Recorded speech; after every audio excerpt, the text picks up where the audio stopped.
Hi, I'm Dave, founder of Halloween Year Round. This here is Patrick. Say hi. Howdy, y'all. And I'm not really going to attempt a Texas accent this entire video, but I thought it'd be fun to do fake Texas on account of the fact that this movie wasn't even filmed in Texas. It was filmed in Bulgaria.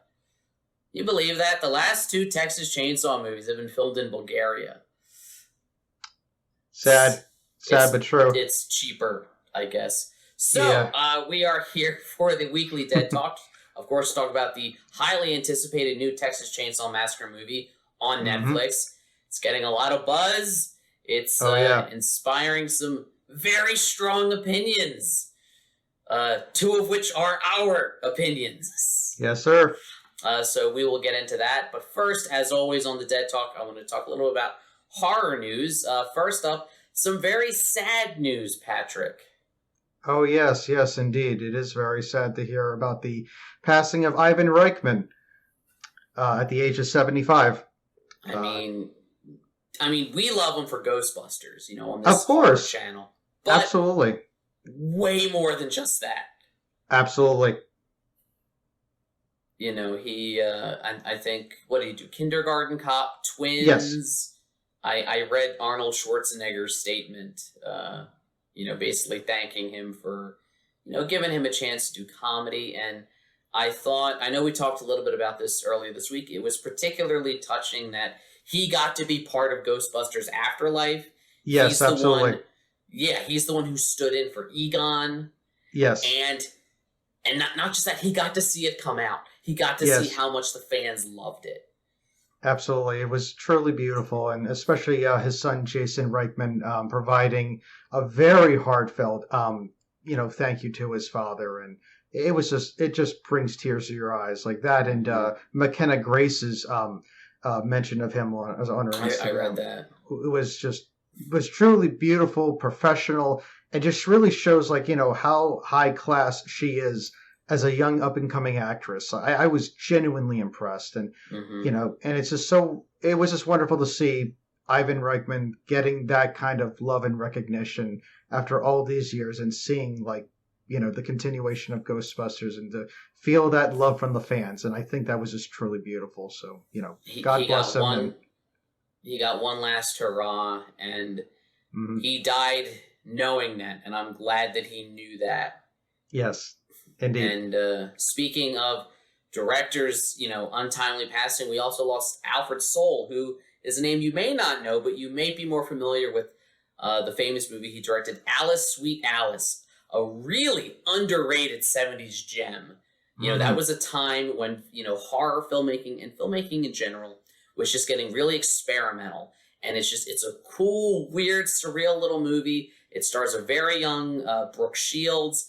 It's about a creepy kid, and, having kids, that freaks me out now when they do something weird and creepy.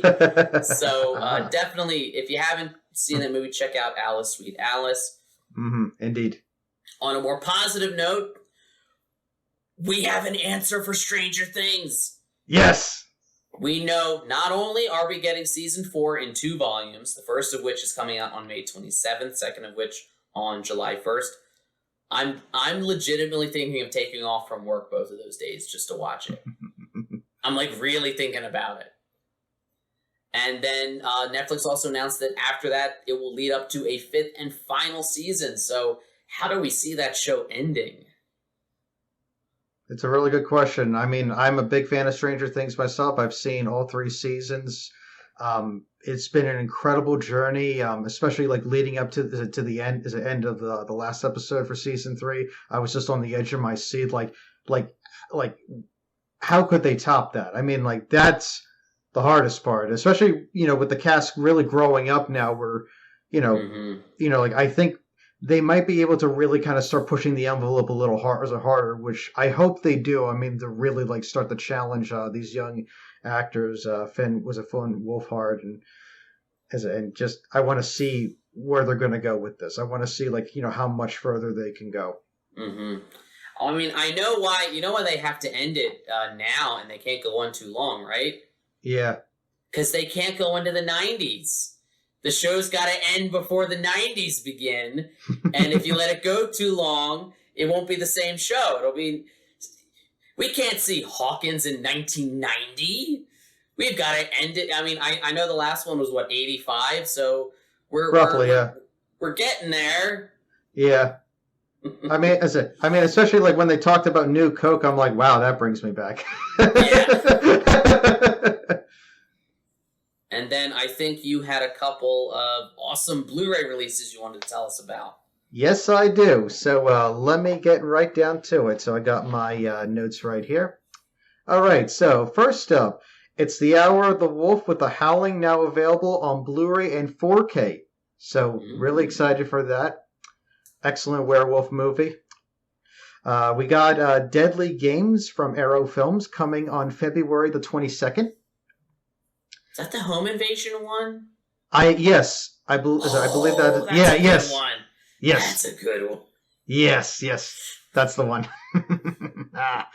All right. We also got a double feature of Alligator and Alligator 2: The Mutation, both separate films coming out on February the 22nd. Never saw either of those, but I do love my cheesy monster movies. Yeah, I love a good cheesy monster film myself too. So it is very interesting. I'd like to check those out. We also got a cult horror film from 2022 called The Long Night, coming out on April the 5th. And also, this is really exciting for me to announce for the first time. Kino Libor has the release rights to produce the two Dr. Phibes double features, The Abominable Dr. Phibes and Dr. Phibes Rises Again, both on Blu-ray, coming out on April the 12th. For those who don't know, these have been released on Blu-ray originally from Shout Factory and Vincent Price Volume 2. However, though, since that is discontinued, the price for that has definitely gone up, so it's very hard for that to come around. And of course, just to get those two in Blu-ray, since Dr. Phibes Rises Again has never been released outside of Blu-ray other than Shout Factory's release. So excellent. Wow. So yeah, this is an excellent opportunity for anyone who wants to watch both of these films back to back. Highly recommended for me as a huge fan of Vincent Price. I've seen both of them, love them, especially the first Abominable Dr. Phibes. Excellent film.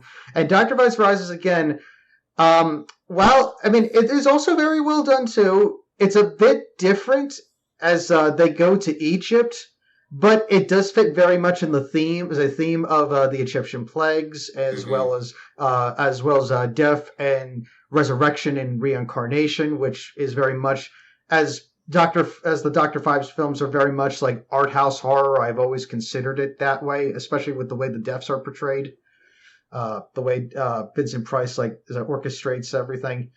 So plus also one of the very few times when you actually see in Phibes Rises Again death by sandblasting, like literally, like a guy actually gets blasted. God. Yeah, to the point where he's nothing but a skeleton. But by the end of it, I'm like, whoa! I've never seen that. That makes my skin hurt just thinking of that. Yeah, I know. Wow. It's crazy stuff.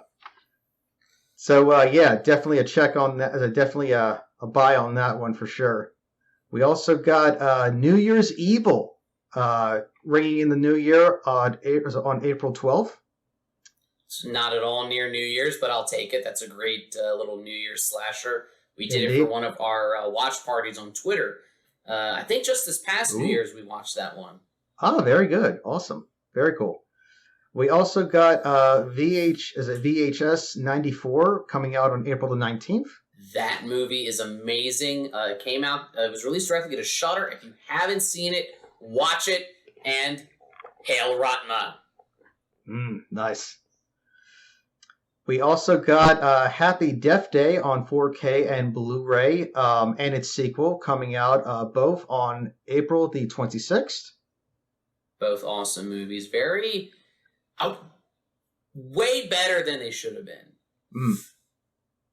Interesting. It's basically like Groundhog Day as a slasher movie, and You would think it'd be cheesy, and it kind of is, but it's also kind of brilliant in its own way. Intriguing. Maybe one for me to check out down the road myself. It's a great movie to watch on your birthday, because it's about her birthday. Oh, yeah. And our final entry for tonight will be Without Warning, an alien sci-fi horror. And one that I actually have briefly heard of in the past. I've never heard of it. What is it? Without Warning? Yeah, Without Warning. This is coming from Shout Factory on May 17th. It's an alien sci-fi horror film. Basically, an alien as it comes to Earth, feeding on people's fear. That's like the main premise. And of course, is it Pennywise? No, no. Way different kind of Pennywise. Did he come from space? Yeah, did he crash land on Earth and feeds on fear? Yeah, but he's not dressed up as a clown. That's Pennywise. I know it's. I'm just saying that sounds. Yeah. I'll watch it. But that kind of sounds like Pennywise. I think it's more like. Is it more along the lines of like I think like Body Snatchers kind of horror, like versus just like I'll allow it. Yeah. I'll share the link with you later, because I did with Uncle Sam, which also is coming out on Blu-ray as well. I discussed that in another Dead Talk. But yeah, it is coming out, and there is a trailer for Uncle Sam for Blu-ray, which has just dropped today. So looks really good, and you've given me a high recommendation on that, so I want to check it out for sure. I love that one. I watch it every July 4th. Nice. So, enough. That's it for horror news. Now on to the main event. So, we're here to discuss Texas Chainsaw Massacre. Not the Texas Chainsaw Massacre from 1974. Not the Texas Chainsaw Massacre remake from 2003. Not Texas Chainsaw, also known as Texas Chainsaw 3D, released in 2013. Yep. We are here to talk about Texas Chainsaw Massacre from 2022, the latest movie in the most confusingly titled slasher franchise. Yes. You think the Halloween timeline's messed up. Look at this one. Yeah. Not quite the choose your own adventure that Halloween is. No. So in initial thoughts, I know you would just rewatch the first, the original. This is meant to be a sequel. Now, based on the trailer, did it live up to your expectations? Did it exceed them? Or did it kind of fall short? Good question. Well, like I said, I personally had never watched the original Texas Chainsaw Massacre. I have rectified that earlier this week. Absolutely loved it. A classic horror film that was such a first for many things. I consider it the first true slasher. And I would absolutely agree with you there. As much as I love John Carpenter's Halloween, and I still consider it to be like one of my favorite slasher films of all time, along with My Bloody Valentine, which I saw earlier myself. The Texas Chainsaw, the original 74 Texas Chainsaw it was definitely something I didn't quite expect, but at the same time though, it worked so well in terms of like not just like an excellent slasher, but also just great psychological horror. Just like like the torture that the character of Sally goes through, and just how messed up. Yeah, is it? I mean, the scene with her, and Leatherface and the family. I'm just like, whoa. The family dinner scene. Yes. Oh my goodness. There are times that you actually think you're watching a snuff movie. Yeah, like I felt. Apparently, it was that way on set too. Yeah, I mean, it was a brutal experience. Yeah, it feels like a lost footage film, like especially from the beginning, just like the opening introduction of it feels that way, and especially just everything about it. It truly is something that could never be replicated in this day and age. It truly is a product of its time. It truly is like lighting in as a bottle. You just can't recapture that twice. And I felt that way like when I was watching 2022 Texas Chainsaw Massacre. Like I know it's a requel, but it didn't quite live up to what I thought it was going to. You go from that classic Yeah. to this. Yeah. Now, I will defend parts of the new one. Yeah. I Like, mean, there were some good, and there was some bad, but you go first. so let's talk a little bit about the characters first. So, Okay. a lot of people felt like, and I've been reading the comments all day. I wrote a full review of it. I'll put the link to that in the description to my written review on the Halloween Year Round blog, where I could see people finding these characters as insufferable. They kind of are. Maybe I'm getting old, but they just seemed like, hipster Gen Z. But Yeah. if you look back at the original, though, that's what those characters are. They were the boomers, but at the time, they were the young ones who, it's like, what are they doing? Right. Like, they were just as annoying to older people.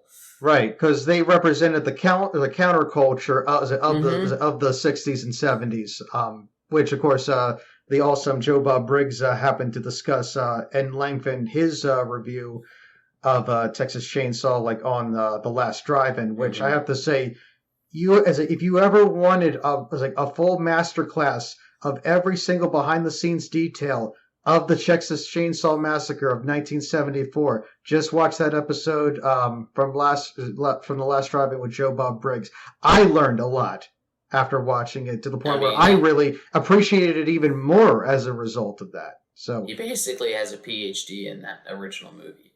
So yes. I saw where, me being irritated with the characters in the new one, that was kind of the point, and how they do come off as these, like, hipster Gen Z gentrifiers who were trying to come into this rundown town and revamp it. It's the same reaction. Yeah.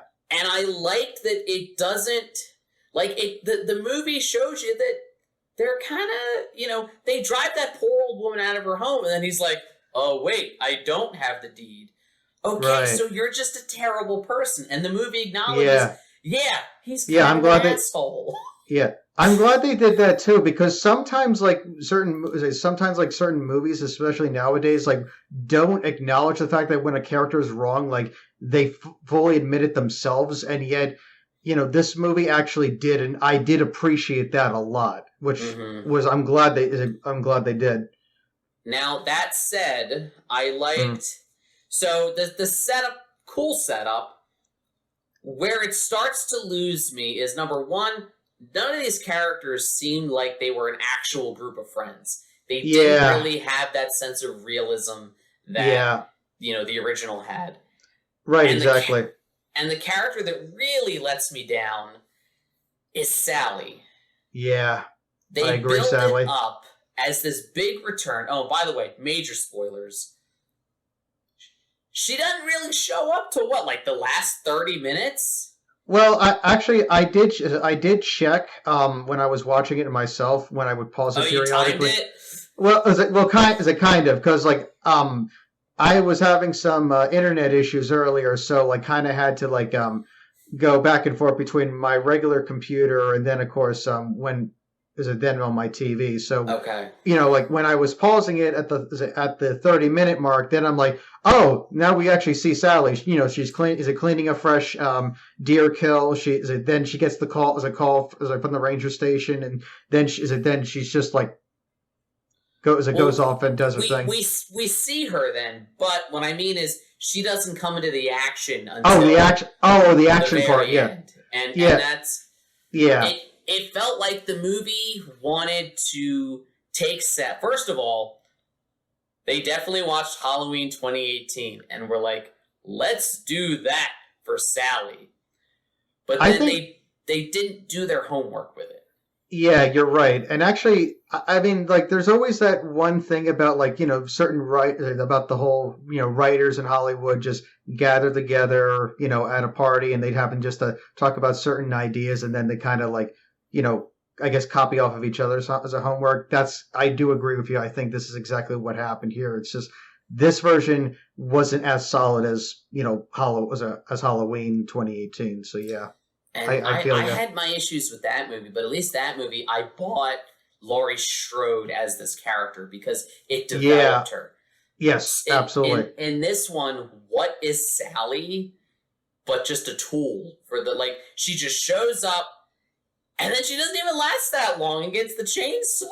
Right. Actually, you know what? I'm going to say this right now, too. Especially, the moment where Sally, has Leatherface clear in her sights, with the shotgun just squared up and basically saying, you remember my friends? You remember their names? And I'm just like, what are you waiting for? Take the shot. He's like, hey, take the shot. End it. It's like, end the nightmare. And it's like, I'm like, oh my God. It's like, goodness, it's ridiculous.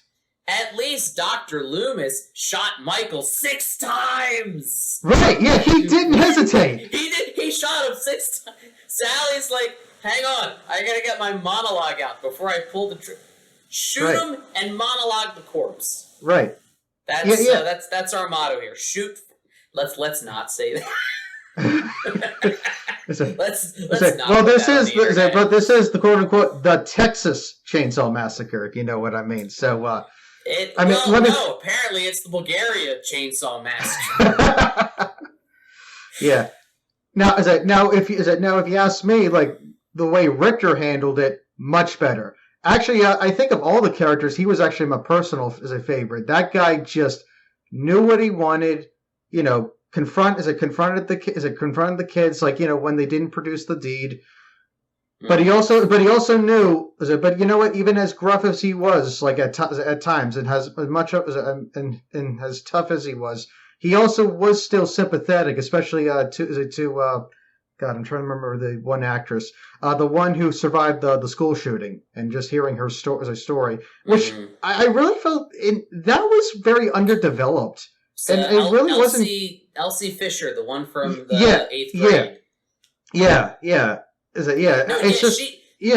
the best actor of the young people in it. She's I would agree. One that really felt believable. Yes, and I feel like I wanted to see more of her character and less of the annoying ones. But you're right. Yeah. It did a good job of not just being black and white with urban good, rural bad, or urban bad, rural good. It wasn't one or the other. It was both of these, the kids and the locals came from very different cultures. Yes. And they both were guilty of kind of, judging the other. Exactly. Yeah. And I think that's, if you've seen the new Wrong Turn, the 2021 reboot of Wrong Turn, that is another movie that I think did a really good job of tackling that idea. Well, that's good to know, because that's another thing that I've noticed about certain modern films. It's either one way or the other. It's just there's no balance between the two. But that's actually what I did appreciate in 2022's Texas Chainsaw. So I'm glad they got that right. And like I said, I'm sure it was something that maybe not everyone might have agreed on, but I'm glad we got that, because it's got to be balanced, and that's the way it's got to be. It felt like, looking at the problems that it had, it feels like they had the ideas right they wanted to do. I think it was just it was all execution. It was all in how they had a cool concept. It was in just how they played it out. It was like bringing Sally back, and that's cool. Her being a Texas Ranger for 50 years. Yeah, I thought that was a great idea, too. Why was that not the movie? Right. Her as a Texas Ranger, tracking him down and finding nothing. And right. All, how does Leatherface hide out for that long? Yeah, and you're right. And especially, just hiding the chainsaw, behind that wall. It's like that. I'm like, what? No one... that was weird. I'm like he had, so what, he just happened to travel around, and then he just settled down with this old woman who I guess must have been really nice to him, and he's like, okay, it's time for me to retire the chainsaw for a while, plaster the wall up, and he's just more or less taking care of her all this time, and then just it's like, oh, she's dead. I must seek vengeance now. and whatever happened to the rest of the Sawyer family? It's like none of Right. that is ever addressed. And you mean to tell me that Leatherface? I buy Hannibal Lecter traveling to Italy and living under a fake name because the dude is suave, the dude is sophisticated, the dude is Right, smart. exactly. Yeah, he's a master class serial killer. Exactly. Yeah. You mean to tell me that Leatherface was just chilling, like working at Walmart as a greeter or something, hiding in like no one was like, something kind of off about this guy. Yeah. Yeah, it's just weird. I mean, like, seriously, like, I there's no real explanation about that. There's just no real build up. Not that everything needs to be explained, but at the very least, it has to make sense. And I felt like Right. it didn't make. I'd be okay if it wasn't all explained, but at least it made sense. Yes, and just the way would that agree. they handled Sally's character, just kind of remove her from it. How different is the movie? Yeah, Not it's very. right. It's like she doesn't add. Yeah, I mean, she could have been replaced with any other, like Texas Ranger character, and it would have been exactly the same. It could have been, heck, it could have even been Dennis Hopper's character from Texas Chainsaw 2, and it would have made just as much sense. And I mean, it it's would have been crazy. way more entertaining, because... Yeah, because he's the Lord of the Harvest. Yes, I love seeing him wield the dual chainsaws, one in each hand, Yes. even though it's incredibly impractical. Yeah. Now I know we've been criticized a lot, so I don't want to give the wrong idea. I liked parts of it, and one of the big things I liked, Same here. the kills. Oh yeah. That was crazy. You want practical gore. Yeah. You want lots of gore. You want, oh my god, when he hits the That's dude. the good stuff there. What's it with the hammer? Like Oh, yeah. Wilkes style. Oh and, like, yeah. breaks his leg. Oh yeah, that was crazy. And then like after he's down on the ground, like trying to give the keys, just out of nowhere, bam, hammer, bam, bam. It's like it's just brutal. It's like it brought me actually back to the original Texas Chainsaw with that one moment. That's the Leatherface we all knew, and it felt like Right. Was he not being Leatherface for 50 years? And again, not to I know I keep comparing this to Halloween 2018, but I'm sorry, movie, you'll forgive me for doing so if you basically try to recycle the same plot and also title your movie the same thing as your original too. At least there, Michael Myers was, he was incarcerated in the asylum. It made sense why he didn't do anything all those years. Right, exactly. It's true. At what point did Leatherface say, you know what? I'm going to stop killing, or I've lost the taste for human flesh. So all of a sudden, you know what? I want to kill again. What is he, like, in recovery from Killers Anonymous? And this was all just a relapse? Yeah. Which is a joke I lifted. If you watch Seed of Chucky, that's... Oh, okay. That's kind of a joke from there. But, all that said, I did really like the kills. I thought that was one area that... So if you're just a sicko like me who's only looking for good kills, I think you'll enjoy that aspect of it. Yeah. I love good kills, but they're not enough to make a movie. Yeah. I would agree. I mean, you have to have like character weight and value too with the story in order to make the deaths like more meaningful. Whereas for example, like you had all these Gen Z kids ultimately just trying to gentrify this town, auctioning off various properties, and they're all seeing Leatherface for the first time in their little bus, and they're just taking out their phones, and I'm just thinking to myself, is it just go to town, Leatherface? I mean, come on. I mean, and he did. that was entertaining and satisfying to watch. Oh, absolutely. But at the same time, yeah, these pompous people just getting what human would do that though? Right. The dude exactly. I get that it's a jab at internet culture, right? And sort of the youthful generation and their obsession with their smartphones. But right. what human right. would be like, here's my phone? Right. I think it's also a jab at like general cancel culture as well, because like the one guy says like, we're here we're going to cancel you, is it, dude? Just thinking like, oh, like he's just going to feel sorry for himself, but ultimately when he revs up the chainsaw and then goes to town, it's like that's the wake up call for everyone. Like, when it comes to that, he's not playing, and quite frankly, put down your phone and actually like think for a moment. Well, I think in that scene it really does demonstrate, again, going back to, it's another thing I'll say positive about the movie. The original movie did a great job of kind of showing that thematic clash between generations and cultures. Yes, where, absolutely.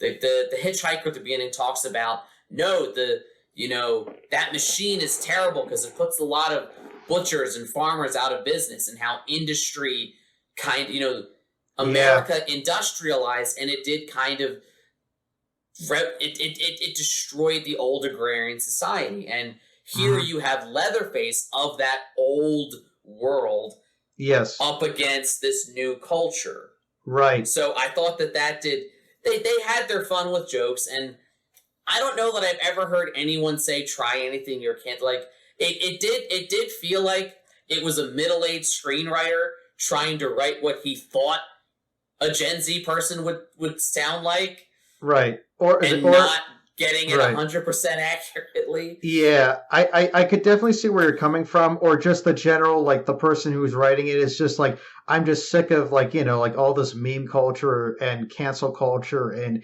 internet culture, to the point where it's like, I'm just like, this is my chance to actually just just does it rip off the Band-Aid and just like does it let out that frustration? I mean, they could have done it in a more subtle way, but yeah, that's true too. There's nothing really subtle about a guy killing people with chainsaws, so true. I will forgive it for its lack of subtlety. Yeah. Especially like that one part with the one girl as she's like just trying to get out the window, and while she's like trying to get out, like like she's literally being chainsawed in half, and I'm like, wow, like I have not seen a creative kill like that in a horror film in a while, and I'm like, wow, that was crazy. And that was something that you couldn't show in the original. I mean, the original, looking back at it, it's brutal, but it is surprisingly tame. There's a lot you don't see. Yes. Actually, from Joe Bob's last drive-in, Toby Hooper was on the phone with the MPAA for quite extensively, as he was very meticulous in his editing techniques, and he kept calling them up saying, like, how about if I do it from this angle? Is that okay? Or this angle, because that's the thing.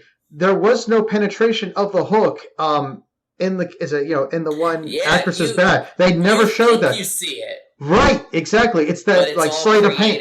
Editing. Mm-hmm. Yeah. And that shows excellent editing techniques and excellent sleight of hand. Like, that's movie magic, is a 101 right there. So, which is better? A movie that works within those limitations but gets creative with it, or one that can go all out with the gore and just show everything? Yeah, that's a really good one. I don't know. Yeah. And, I mean, obviously the original's better. Oh, 100% in many agree. other ways. But just in terms of, I can't decide if showing all that gore and the violence and the kills, does it enhance this movie or does it cheapen it? Yeah, that's true. And that's something that, I kind of am unsure of. That's something I kind of have to reconcile with myself. I don't know. But I didn't. So the opinions on the internet, of course, the moderate, rational, polite opinions on the internet do not exist. So people are either it's not quite causing the firestorm and controversy that was Halloween Kills. Like people were like arguing and yelling and calling each other names in Facebook comments and in tweets over that movie and their difference of opinion. It seems like this one, people, I haven't come across anyone who loved it, I've just come across people who were like, "Oh yeah, I liked it. It was good," and I've come across people who were like, "This is garbage." And I think, as always, I've always been kind of a moderate with everything. I kind of see both sides. Yeah, I'm kind of in the middle. I liked parts of it. I really didn't like other parts. Yeah, I consider it more of a mediocre film myself. Like I said, I do agree with you. Certain parts I really liked. Certain parts I was just confused at. Other parts I'm like, why didn't you do that? Or come on! It's like, come on, he's right there. Like, take the shots. It's like, is it End the Nightmare Sally? It's just, just seriously, just like I said, like I consider it more of a mediocre film. Not great, but not terrible either. It's just entertaining enough to still enjoy it. But I have to say though, the last girl trope at the very end was very nicely executed. Which also, ironically enough, was popularized by the original Texas Chainsaw Massacre. Yeah, they kind of flipped it on its head, while also leaving it open for a sequel, which I don't know that we get that now, just because I know this was a movie that, the whole reason it got released to Netflix, apparently, was that it had a couple really bad test screenings, and the studio got nervous, and they just sold it to Netflix. So that already kind of doesn't bode well for it. It can't really have a box office. I think that if a lot of people watch it, maybe that encourages Netflix to, they themselves produce and make a sequel. I don't know. Or a series, which also I think could work if done right. I think a series, like an actual series. Yeah, that's what Netflix is usually famous for. So yeah, why not? Maybe like a consideration of. At the very end of the film, like he returns back to his to his home. So yeah, like you could weirdly enough like continue it from there. I wanted to see the rest of that scene where he goes in the house and Grandpa Sawyer is still at the dinner table. Oh yeah. Now like 200 years old, but still sitting there with the little hammer that he can barely lift. Oh yeah. Oh, you know what? That would be good. That would have been awesome. I'm like, oh, please tell me the grandpa's still in there, in the same little chair for 50 years. Yeah. Yeah, and the metal buckets, like right by him, like So yeah, my overall thought. It's not the worst Texas Chainsaw movie I've seen. I think that honor probably still goes to the third one, which, despite having Viggo Mortensen, I'm just not. Doesn't even feel like a Texas Chainsaw movie. Yeah, and I know like a lot of people weren't fans of the Next Generation, although but I still give it kudos mainly because of Matthew McConaughey's performance. I love Crazy McConaughey. I mean that too. He was incredible. Like I actually want to see more. I wish he would do more horror movies. Like I wish. I think he would. I think it would have been incredible to see him do like another one or even something like that. Just even crank it to 11 at that point. From that, even that one I enjoyed watching more than this one, because at least that one is so out there. It's entertaining. Yeah, this exactly. One I liked. It's a better made movie than that. It is. It's more competently, written, directed, and composed. But the parts that I didn't like really frustrated me. So it's kind of middle of the road. I'm glad I watched it. I don't know that I'd be in a rush to watch it again. I'd rather just watch the original. Yeah, same here. Which I'm definitely glad I picked this up down the road myself, because this is absolutely is it worth the price of admission right here. Like I said, for those who really love horror, who definitely want to see more of the original slasher roots, definitely check out the original 1974 the Texas Chainsaw Massacre slasher. Yes. So, what did you guys think of it? I'm genuinely curious, because again, the opinions have been very different. Leave us a comment. What did you think of this one? How did you think? I think we can all agree the original's better, but if you liked it, Tell me why. I'm genuinely curious. People who liked it, what did you like about it? Was there something you saw in it that I didn't? I could be wrong. Again, we're just two weird guys that like movies and horror. Yeah. We we're could both be film wrong. buffs. These are just our opinions. You're entitled to yours, and I'd love to hear them. Yep. So next week we will be back with another kind of discussion around a certain movie, shall we say, a certain demonic rock horror movie, and that's all I will say. Indeed. That's right. Yeah, that's right. And for me personally, I look forward to the Rocky VI Texas Chainsaw Massacre 4 crossover. I mean, at least that'd be something different for the series. It certainly would be, and I look forward to Jay Sherman's review of that myself. Yeah. If you get that reference, boys and girls, definitely shoot a comment on that one. If you get that reference, you're getting up at 3 a.m. to pee. As I am. Anyways, like, share, subscribe, all the YouTube stuff. If you don't, you might end up getting torn to pieces by Leatherface on a bus with you and your hipster friends as you try to film him with your smartphones. Mm-hmm. And as always, thanks for watching, and every day is Halloween. And this is Patrick signing off. And as always, to watch horror films, keep America strong.